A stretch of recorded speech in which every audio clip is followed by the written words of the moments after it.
2, 3. Hello, welcome to the Shorewood Village Trustee Candidate Forum. Welcome. Thank you. Eric Couto. On behalf of the Shorewood Women's Club, I would like to thank you for running to represent all the residents as a trustee on the Shorewood Village Board. Although this election is uncontested, the Shorewood Women's Club understands how important it is that residents get to know who is representing them on the village board. Thank you for taking the time to answer a few questions for the public. Of course. In 2015, we saw a need for a different kind of candidate forum for Shorewood. We have partnered with the League of Women Voters of Milwaukee County for a completely independent and professional presentation of candidates for the village of Shorewood. Since the election this year is uncontested, the League will not facilitate a forum. For this reason, we have switched up the format to something less formal. Shorewood Women's Club has a long history of contributing to the life of the Shorewood Village in various ways. Our support of the Shorewood Library has stretched from the beginning of days of helping to create a library from a few shelves of books to opening a physical library in Capitol Drive in what is now City Market. Our continuing work helps fund the Shorewood Foundation, the Seed Foundation, and scholarships for students graduating from Shorewood High School, as well as the scholarships for students attending UWM and MATC. We are proud of our role in making Shorewood a vibrant place to live, grow, learn, and we thank you for your role in that as well.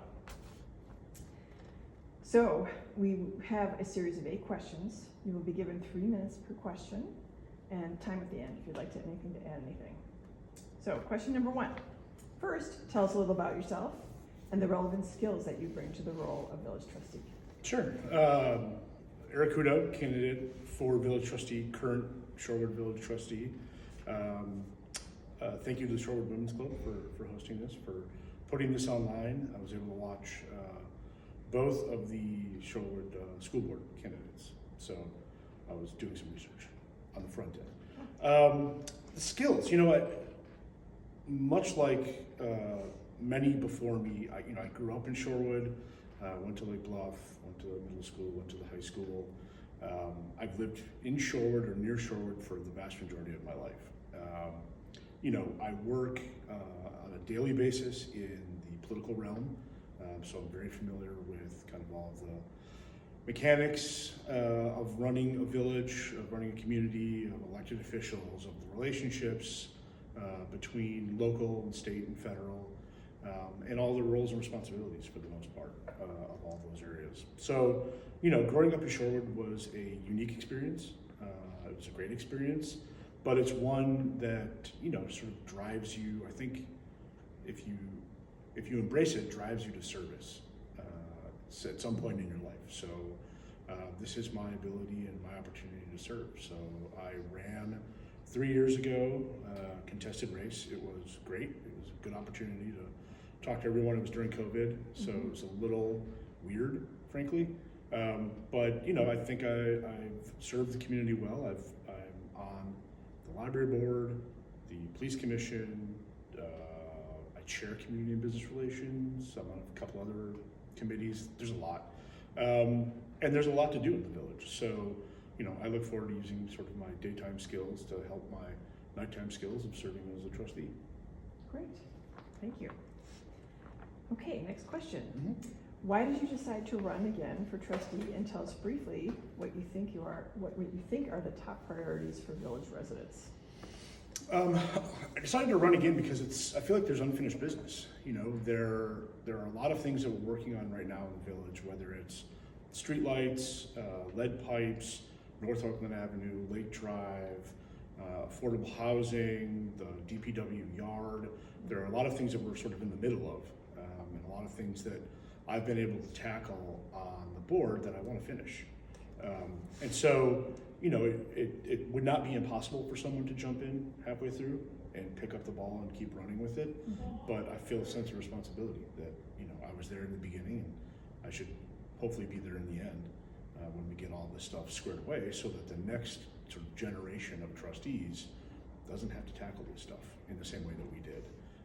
So hopefully, we're able to wisely spend resources now, so that in the future we can do a little bit more of the things we want to do as a village, as opposed to things we have to do. Okay, next question.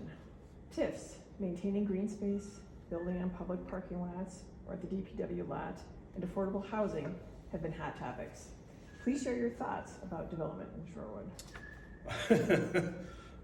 It's sort of the third rail of Shorewood politics, is Mhm. development. I'm for responsible, reasonable development in the community. So when you're looking at, wanting to build a high rise, you're wanting to build an 8-story, or if you're wanting to build on the parking lot where the library is, sort of the village center, and you really want, large construction with a ton of apartments or condos, I'm probably not your person. That's just not where I am. I think that the village has a certain character that delineates itself from the east side of Milwaukee or from the 3rd Ward. And I think that a lot of us moved here not only for the schools, but for the closeness and the feeling of community, but also the character of the community. And so once you start sort of taking those things away to build large buildings or to, push people in or push people out, I think it's a problem. And so I think that we need to be responsible with the money that we have, the money that's tied up in TIFs and TIDs, and the money that is, set aside right now for affordable housing, the $2.1 million that's set aside right now. I think we need to be responsible with that, and we need to make sure that not only are we being smart with the resources that we have, but we need to be smart with the resources that are going to come in the future. And I differ from some of my colleagues on the board in my position, but I just think that people live in Shorewood for a reason. One of those reasons is the character of the village. And a lot of that character comes from the housing, and a lot of that character comes from the buildings. So it's a component of not just people, but everything else. And so one doesn't exist without the other. Right. Okay. Great. Thank you. Next question.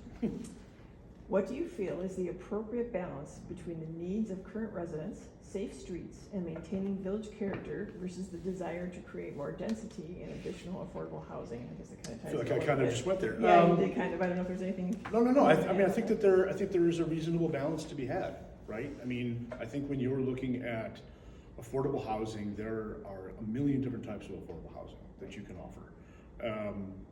I remember there was a member of the school administration a few years ago that was describing affordable housing in a way to suggest that it was an opportunity for teachers and educators and staff within the school board to, invest in Shorewood, build up a nest egg, buy a duplex, buy a single family, whatever they wanted to do. So it depends on what you want it to mean, what affordable housing means to you. I think one of the problems we have in the community is that we haven't decided what affordable housing is. And it's a lot of different things to a lot of different people. And so when you're looking at growth, Shorewood already is the most dense community in the state of Wisconsin. Right. I don't know where else you go without knocking down buildings or without going very, very high as it relates to the height of buildings. And so there's a balance to be struck. We're working on it. We're constantly working on it. I think as a community, we haven't yet, and I've brought this up in meetings in the past, we haven't yet again figured out what affordable housing means to us and what we want to get out of it. And so until we figure that out, I don't want to waste any money going in a direction that doesn't work for the community. Okay, great. Next question. Yes.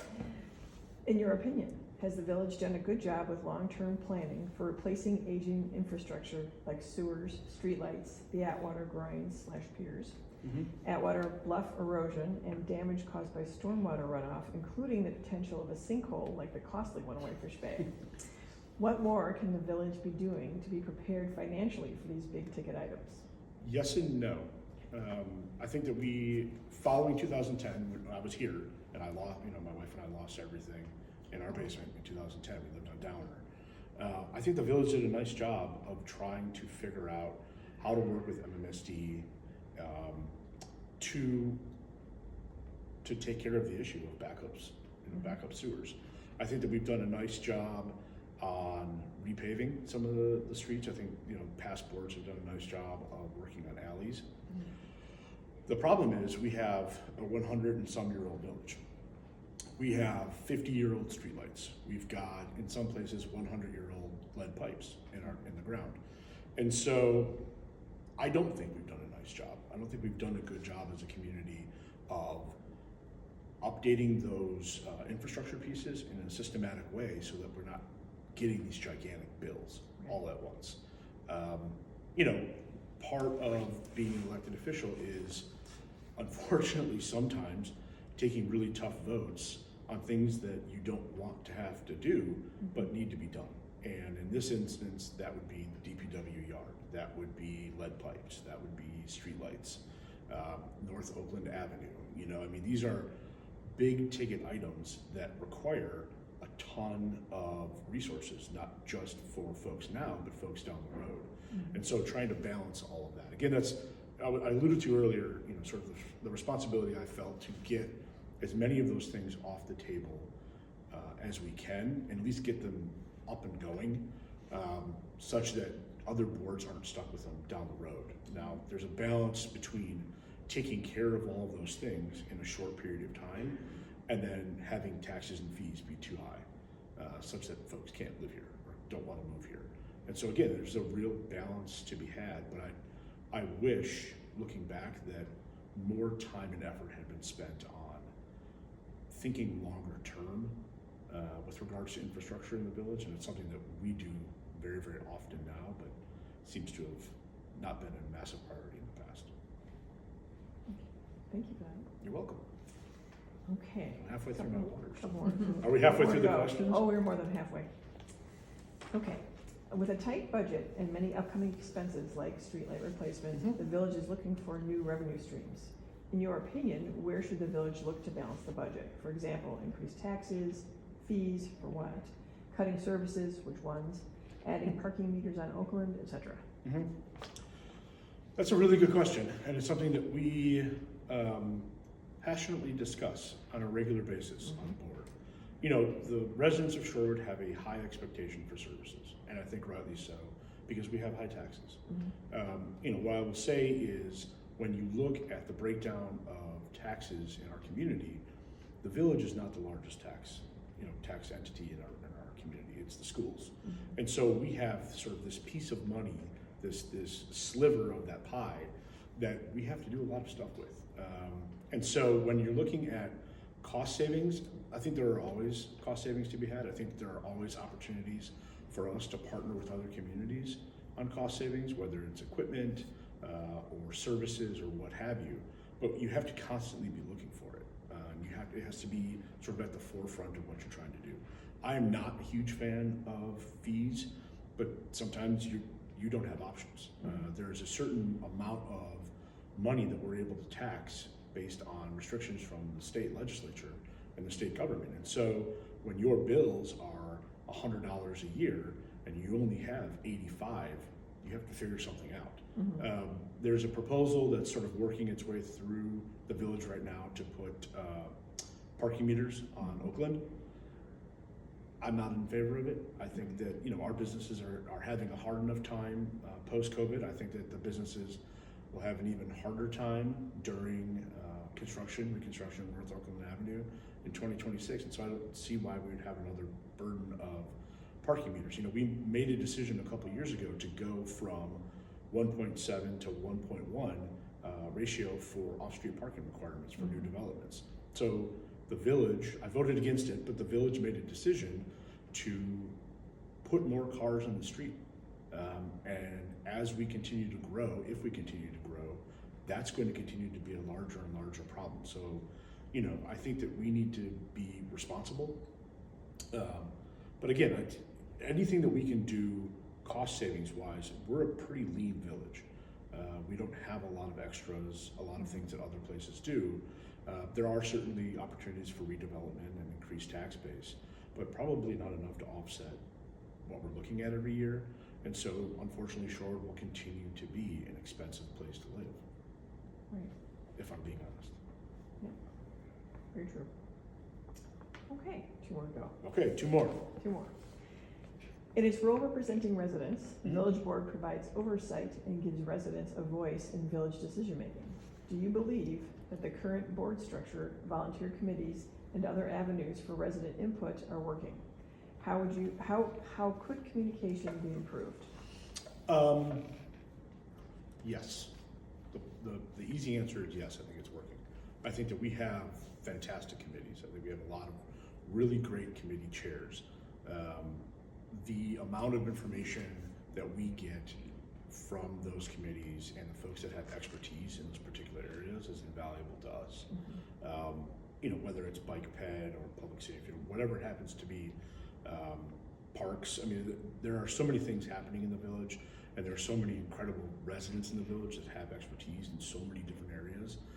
I think it's foolish to not engage them in a committee structure. Now, we're not always going to agree. We're not always going to do what the committees want us to do. But to be better informed when you're trying to make your decisions, I don't know why you would have it any other way, or why you would want it any other way. I know that that is not the same structure that happens over in the schools. Hopefully it will be in the future, because I think that there's a lot to be said for community involvement and making sure that residents not only feel like they have a voice, but that they actually do have a voice. And so that's something that we strive for all the time at every meeting. And lastly, Yes. please tell us what you love about Shorewood and what you hope for its future. Ooh. What I love about Shorewood. I've been a Shorewood cheerleader for a really long time. I kind of I think I love all of it for the most part. It's a great walkable community, right? I know all of my neighbors. My kids have a ton of friends to play with in the community. You know, the schools are great. You know, it's, as I said, very walkable. We have community events. Shorewood Shenanigans just happened this past weekend. We've got the bike races. We've got the parade. It's just, and there's something for everyone, right? We have a fantastic library facility. And so, you know, wherever you are in Shorewood, it's a few minute walk to wherever you want to be in Shorewood. And I think there's something to be said for that. But we're also very close to the city, right? We're also 45 minutes away from, you know, Forest. And so it's a really unique place with a really strong and rich history that's full of really smart people. And, you know, that's kind of where you want to not only be as I'm getting older, as an adult, but that's where you want your kids to be, right? You want them to be surrounded by really good, really smart people who care. And that's Shorewood. So it was a real simple decision for us. Great.